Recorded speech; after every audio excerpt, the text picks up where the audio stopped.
នៅភូមិស្វាយជ្រុំមានបុរសម្នាក់ឈ្មោះអាម៉ៅជាមនុស្សស្លូតបូតតែអភ័ព្វព្រោះគេមានរូបរាងអាក្រក់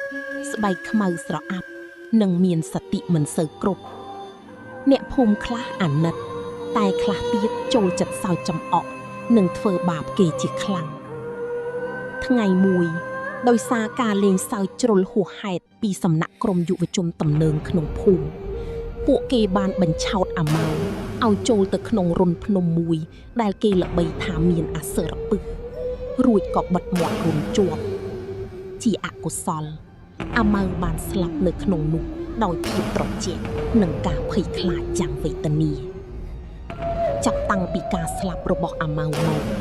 ភូមិស្វាយជ្រុំដែលធ្លាប់តែសប្បាយរីករាយក៏ប្រែជាស្ងប់ស្ងាត់គួរឲ្យខ្លាចពេលយប់ឈានចូលមកដល់គ្មានអ្នកណាម្នាក់ហ៊ានចេញពីផ្ទះឡើយរឿងរ៉ាវរន្ធត់បានចាប់ផ្ដើមឡើងនៅយប់មួយនៅពេលដែលអាខ្វិតដែលជាមេខ្លោងម្នាក់ក្នុងចំណោមអ្នកដែលធ្វើបាបអាម៉ៅកំពុងដើរត្រឡប់មកពីចំការវិញទាំងយប់អាត្រៀតនៅតាមផ្លូវដ៏ងងឹតស្លុតអាខ្វិតស្រាប់តែឮសំឡេងខ្សឹបខ្សៀវម្យ៉ាងអាខ្វិតមកលេងជាមួយអញមែនទេត្រជាក់ណាស់ក្នុងរន្ធនោះត្រជាក់ណាស់អាខ្វិតព្រឺរោមខ្ញាក់គេប្រឹងដើរឲ្យលឿនតែទោះជាគេដើរលឿនយ៉ាងណាក៏ដោយក៏សំឡេងនោះនៅតែតាមលាន់លឺក្បែរត្រជាក់ជានិច្ចភ្លាមនោះស្រមោលខ្មៅធំមួយបានលោតមកកាត់មុខគេវាគឺជាអាម៉ៅប៉ុន្តែមិនមែនជាអាម៉ៅដែលធ្លាប់តែញញឹមស្លូតបូតនោះទេគឺជាខ្មោចអាម៉ៅដែលមានភ្នែកក្រហមច្រាលខ្លួនប្រាណរលួយរលេះនិងធំក្លិនស្អុយអស់សោចភាយពេញព្រៃ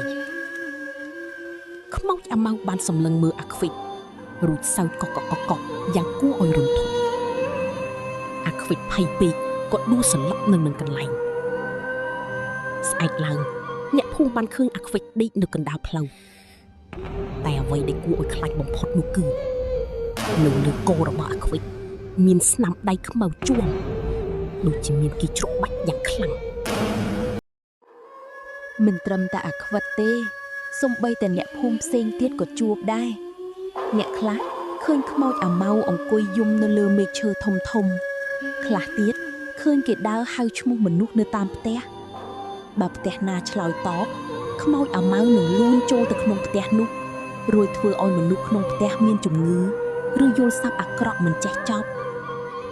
ចាស់ទុំក្នុងភូមិដឹងថាវិញ្ញាណអាម៉ៅមានគំនុំខ្លាំងពេកទើបមិនព្រមទៅចាប់ជាតិ